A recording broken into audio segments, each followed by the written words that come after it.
Mari kita doain guru-guru kita, ustaz-ustaz kita, ekonominya mandiri, pada kaya. Biar dakwahnya tenang. Nah, biar tadi nggak terjebak pada gitu, dan biar nggak direndahkan. Ya, oleh si anu.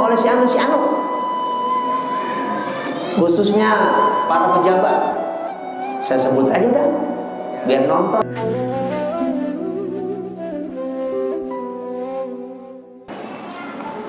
Bismillahirrahmanirrahim. Babu ma jaa fin nahyi 'anil mas'alati. Hadis 680. Qala al-Imam At-Tirmidzi rahimahullahu ta'ala rahmatan wasi'atan. Haddatsana Hannadun haddatsana Abu al-Ahwas an Bayan bin Bishr an Qais bin Abi Hazim an Abi Hurairah radhiyallahu anhu qala sami'tu Rasulullah sallallahu alaihi wasallam yaqul la an yardua ahadukum fayahtatiba ala dhahrihi fayatasaddaq minhu fayastaghni bihi 'anil nasi khairun lahu min an yas'ala rajulan a'tahu aw mana'ahu dhalika fa innal yada al-'ulya afdalu min yadi sufla wa bada' biman ta'mulu.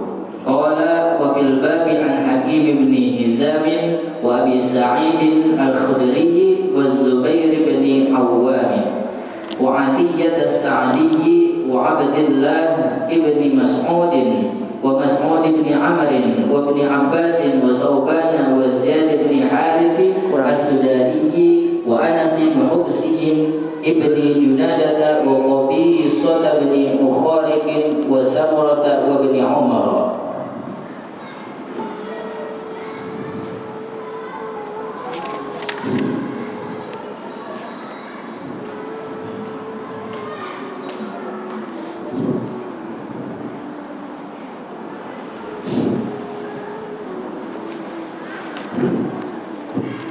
Ustaz Ismail Marzuki.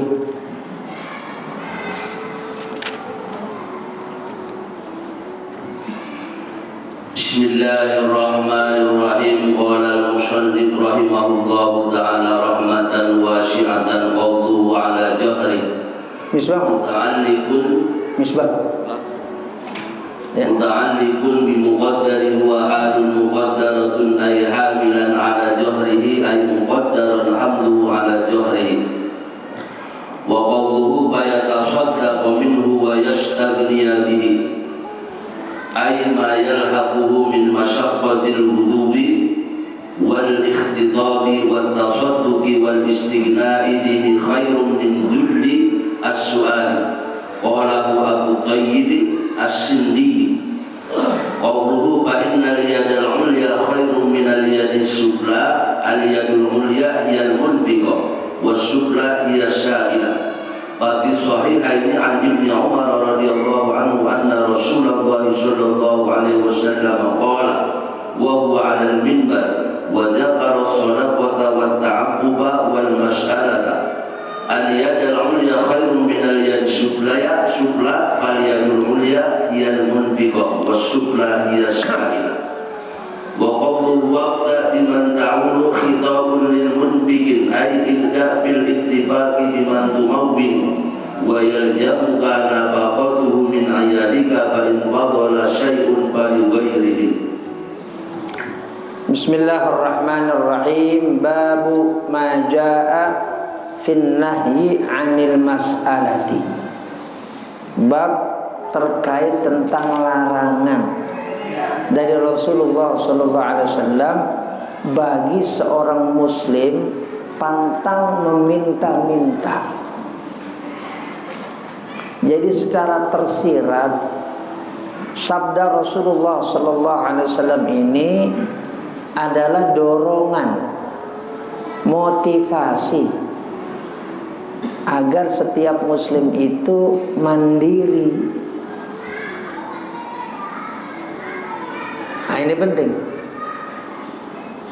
Tidak mengaitkan dirinya selalu tergantung dengan siapapun dan juga apa. Nah, ini penting buat kita karena memang dari sejak Rasulullah SAW berada di tengah-tengah sahabat beliau, selalu Rasulullah SAW itu menekankan pada kemandirian, termasuk kemandirian ekonomi. Jangan ketergantungan kepada pihak-pihak lain, orang lain, badan lain, termasuk sekarang negara lain. Ini penting untuk kita garis bawahi. Makanya dalam kitab Bulughul Maram, ada nggak di sini kitab Bulughul Maram? Ada nggak? Itu ada bab tentang bai', jual beli. Termasuk bagi jamaah yang bisa melihat tayangan ini di rumah masing-masing melalui live streaming ini. Jadi di dalam kitab Bulughul Maram itu ada bab namanya bab bai'. Bai' itu jual beli. Hadis pertama dalam babul bai' dalam kitab Bulughul Maram itu sahabat ada yang bertanya kepada Rasulullah sallallahu alaihi wasallam, "Ya Rasulullah, ayyul kasbi atyabu?" Wahai Rasulullah, usaha apa yang paling baik? Qala, Nabi menjawab, amalur rajuli biyadihi. Orang itu amal, berusaha, biyadihi, dengan tangannya, Pak Soleh. Kalau sekarang yang dimaksud Rasulullah, orang melakukan satu perbuatan dengan tangannya, bahasa sekarang disebut dengan wirausaha, entrepreneurship. Wa kullu bai'in mabrurin, dan setiap kegiatan jual beli, kegiatan ekonomi yang mabrur.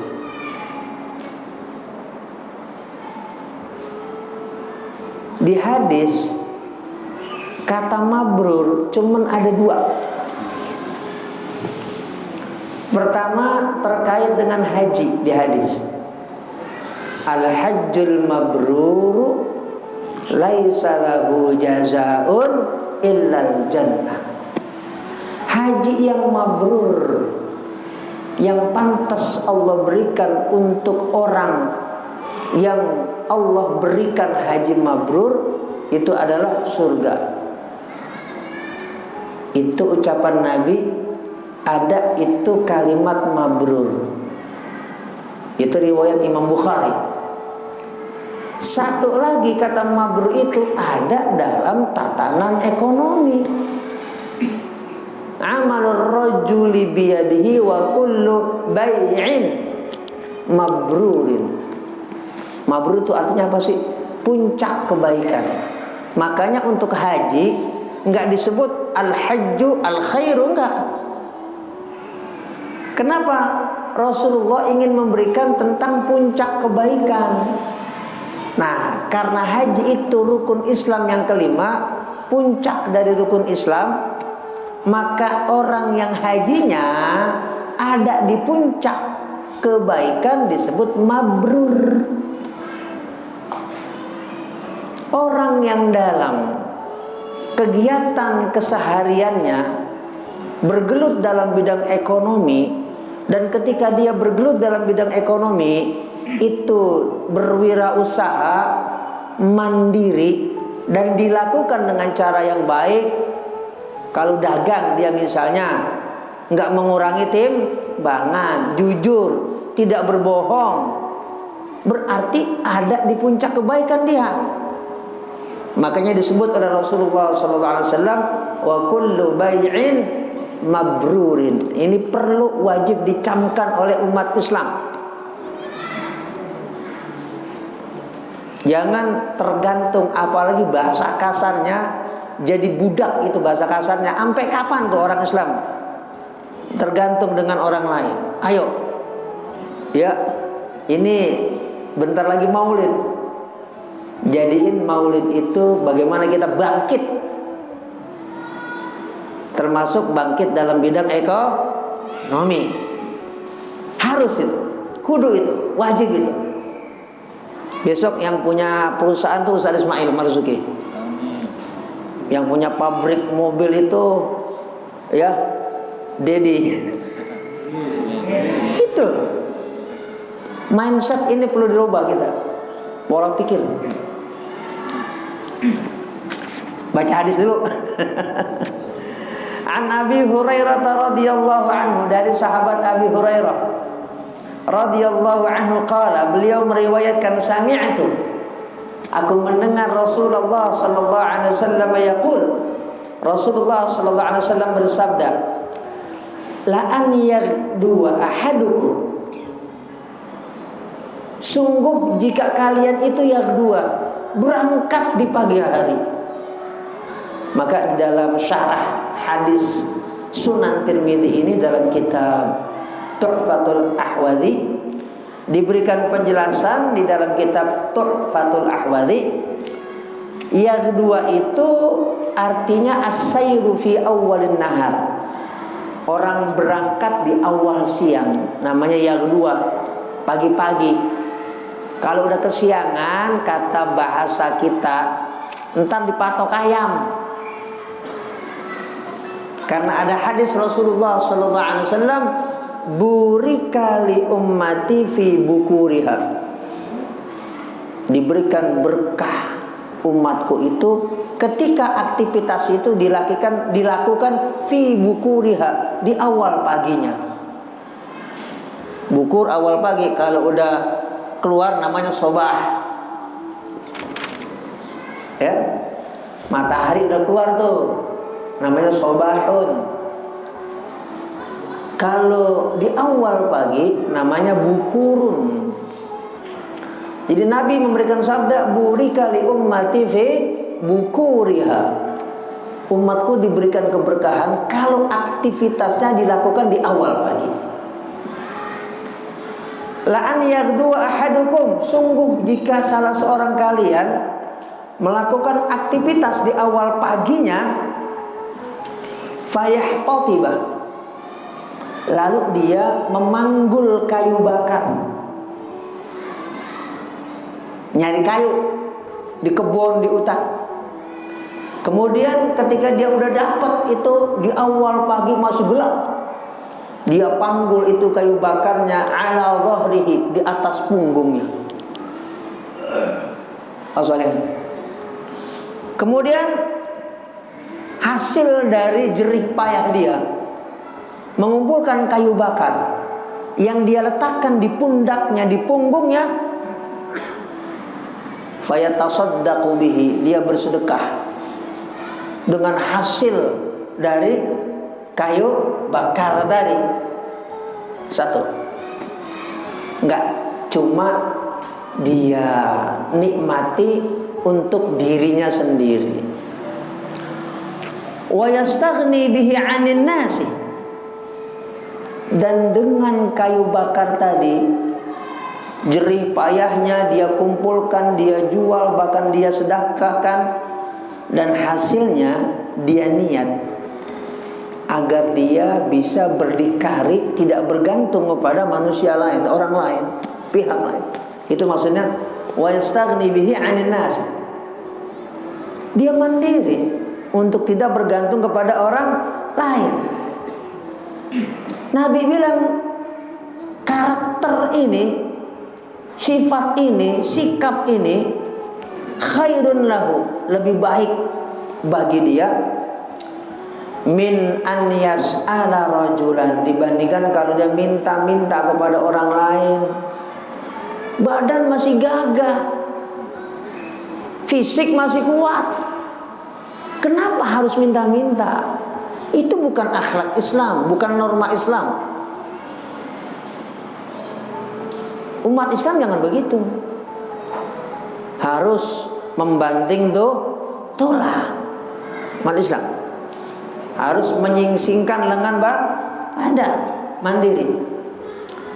Lebih baik dibandingkan kalau dia harus meminta-minta kepada orang lain. A'tahu, apakah orang itu ngasih buat dia? Au mana'ahu, atau mencegah untuk ngasih kepada dia? Tetap jelek. Minta dikasih kagak, tetap jelek.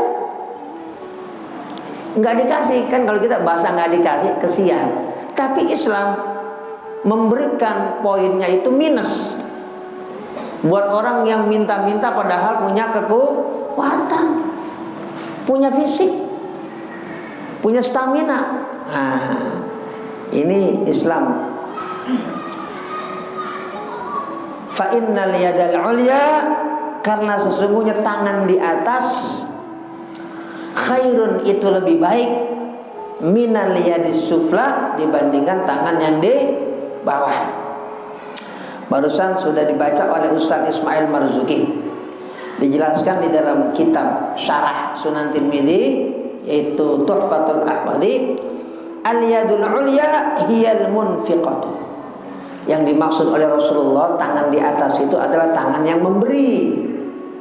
Tangan di atas maksudnya tangan yang memberi itu khairun, lebih baik, minal yadis sufla, daripada tangan di bawah.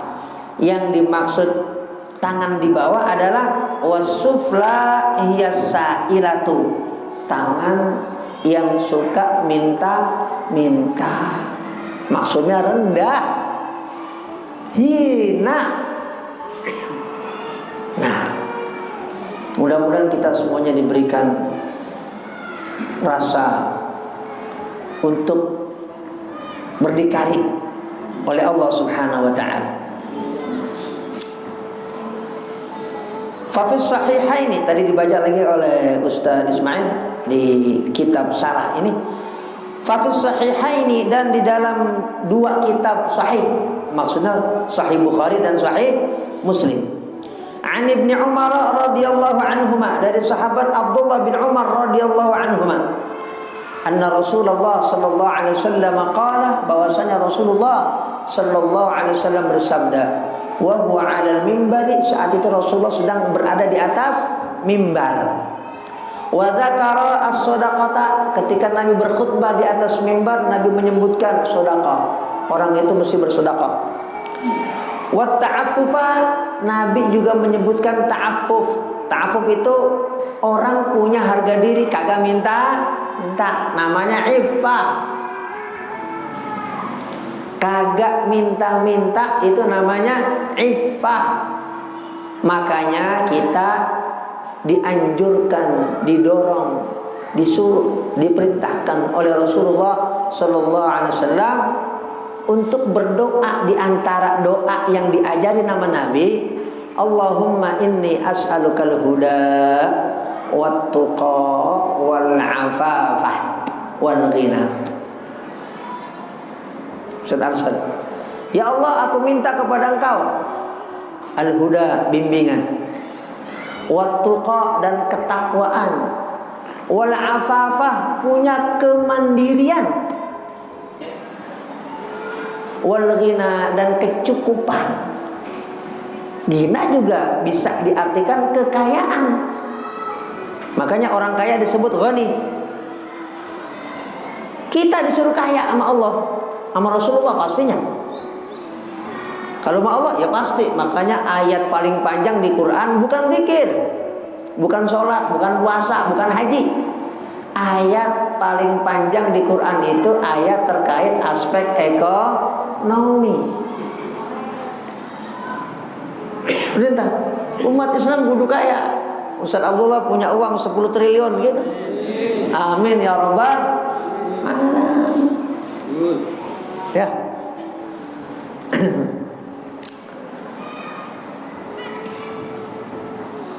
Wal mas'alah, dan Rasulullah juga menyebutkan mas'alah, maksudnya jangan sampai orang itu meminta-minta.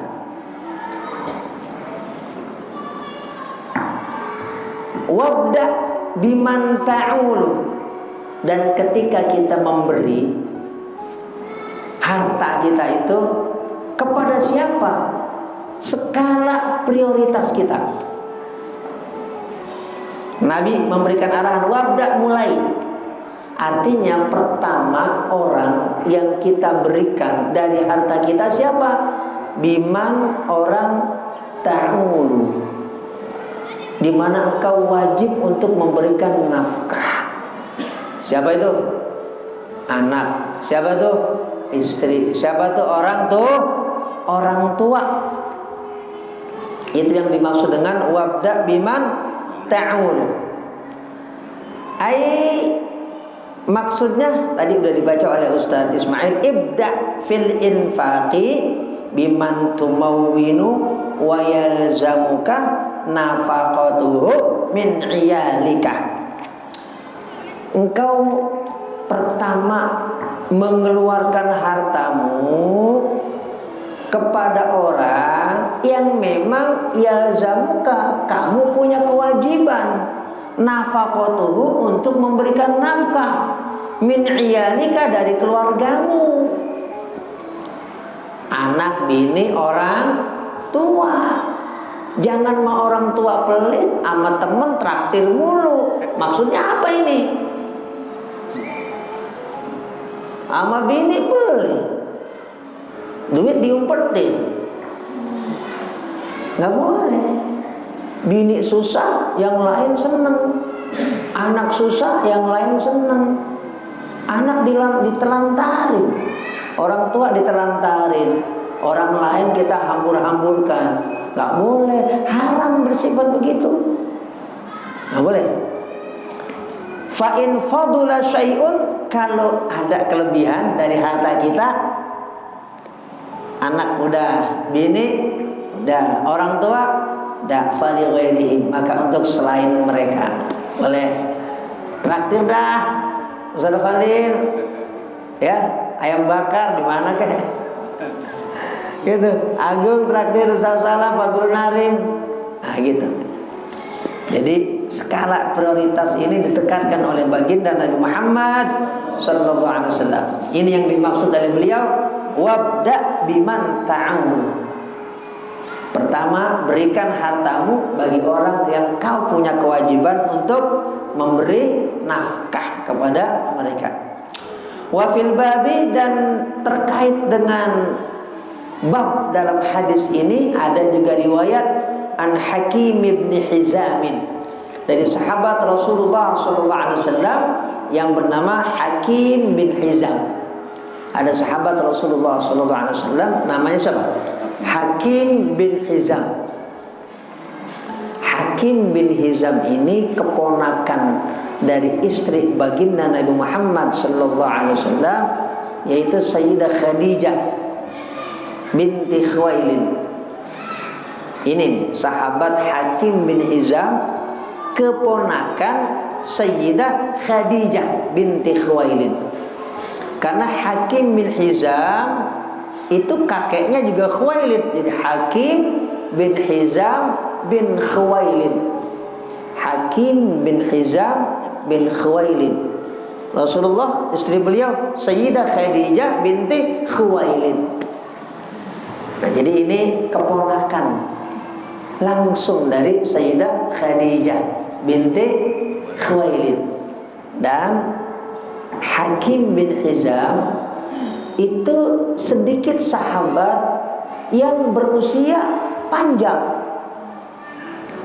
Usia beliau ini 120 tahun. Jadi lahir di Mekah itu tahun ke-65 sebelum hijrah. Tuan lagi, Tuan Hakim bin Hizam.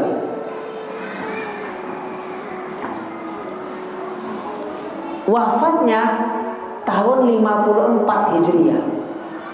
Wafat tahun 54 Hijriah. Lahirnya 65 sebelum hijrah. Berapa? Hah? Apa? 119, hampir 20 ya. Lahir tahun 65 sebelum hijrah. Wafatnya tahun 54 Hijriah. Sahabat namanya Hakim bin Hizam, hampir 120 tahun. Nah, sahabat yang usianya seperti beliau Hakim bin Hizam sedikit. Jadi ini termasuk yang istimewa dari segi umur para sahabat Rasulullah sallallahu alaihi wasallam. Dan ini sahabat Hakim bin Hizam yang lahir di Mekah, wafatnya di kota Madinah Al-Munawwarah, teman Rasulullah sallallahu alaihi wasallam sejak muda, sejak remaja. Jadi Hakim bin Hizam sahabat Rasulullah sallallahu alaihi wasallam sejak muda, sejak remaja. Bahkan waktu masih remaja dagang bareng. Karena salah satu aktivitas yang digeluti oleh baginda Nabi Muhammad sallallahu alaihi wasallam di saat remaja dan muda beliau berdagang, berniaga, berbisnis. Wa Abi Sa'id Al-Khudri radhiyallahu anhu, dan sahabat namanya Abi Sa'id Al-Khudri. Nama beliau adalah Sa'ad bin Malik bin Sinan. Namanya Sa'ad bin Malik bin Sinan. Jadi beliau ini sahabat dari kaum Ansor, berarti pribumi kota Madinah Al-Munawwarah, dari kabilah Khazraj. Ada kabilah Aus, ada kabilah Khazraj. Ini beliau Abu Sa'id Al-Khudri pernah ditolak sama Rasulullah SAW untuk ikut perang Uhud. Kenapa? Dinilai belum layak untuk ikut perang. Kenapa? Usianya masih muda, baru berkisar 12-13 tahun. Di tahun 3 Hijriah perang Uhud. Daftar Abu Sa'id Al-Khudri pengen perang. Nabi senang, kagum, tapi Nabi dengan sopan halus ya menolak sahabat Abu Sa'id Al-Khudri karena lisi ghori sinni, usianya yang masih sangat belia. Itu bijaksananya Nabi Muhammad sallallahu alaihi wasallam. Hadis ini juga diriwayatkan oleh Zubair bin Al-Awwam, oleh sahabat namanya Zubair bin Awwam. Ini juga masih keluarga Sayyidah Khadijah binti Khuwailid, karena Awwam bin Khuwailid, Zubair bin Awwam bin Khuwailid. Jadi masih keluarga Sayyidah Khadijah binti Khuwailid, istri baginda Nabi Muhammad sallallahu alaihi wasallam. Dan dalam sejarah para sahabat Rasulullah sallallahu alaihi wasallam, juga dalam hadis Nabi Muhammad sallallahu alaihi wasallam, Zubair bin Awwam ini satu dari 10 sahabat yang namanya disebut oleh baginda Nabi Muhammad sallallahu alaihi wasallam, ini semuanya dijamin masuk surga oleh Allah Subhanahu wa taala, disampaikan oleh Rasulullah sallallahu alaihi wasallam. Ya Allah, Abu Bakar fil jannah, Umar fil jannah, Utsman fil jannah, Ali fil jannah, Sa'd fil jannah, wa Zubair bin Al-Awwam fil jannah, wa Sa'd bin Abi Waqqas fil jannah. Ini disebut 10 orang ini oleh baginda Nabi Muhammad sallallahu alaihi wasallam. Nah, yang menarik, termasuk orang yang paling kaya di kalangan sahabat Rasulullah sallallahu alaihi wasallam, siapa? Abdurrahman fil jannah, Abdurrahman bin Auf. Gitu. Umat Islam harus kaya. Zaman sekarang ya, Ustaz biar kaya, kita doain ustaz-ustaz pada kaya.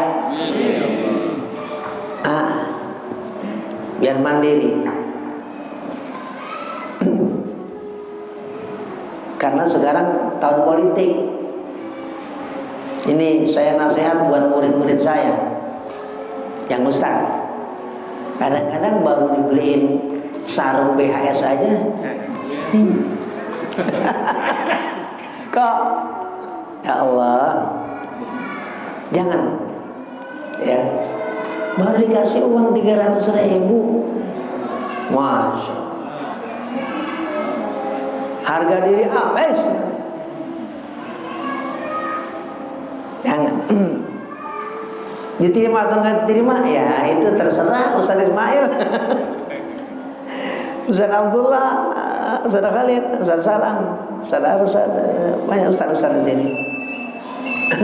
Tapi jangan sampai tadi izzah sebagai pemangku agama. Kan kita bawa agama, bukan bawa diri lagi, bawa agama Allah. Itu pupus, bahkan hilang, pudar, cuma gara-gara duit andi 300.000, cuman gara-gara sarung gajah duduk. Sekarang ya Allah, ini tahun penuh tantangan buat semua orang, termasuk buat para ustadz. Ya Allah, mari kita doain guru-guru kita, ustadz-ustadz kita, ekonominya mandiri, pada kaya. Biar dakwahnya tenang. Biar dakwahnya tenang. Biar tadi nggak terjebak pada gitu, dan biar nggak direndahkan. Ya, oleh si anu.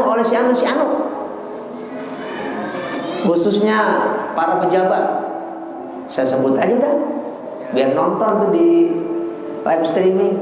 Jangan. Harus izzah, harus punya dan membawa kemuliaan Islam di depan siapapun. Jangan sampai dianggap rendah. Ya, para ustadz, para ulama.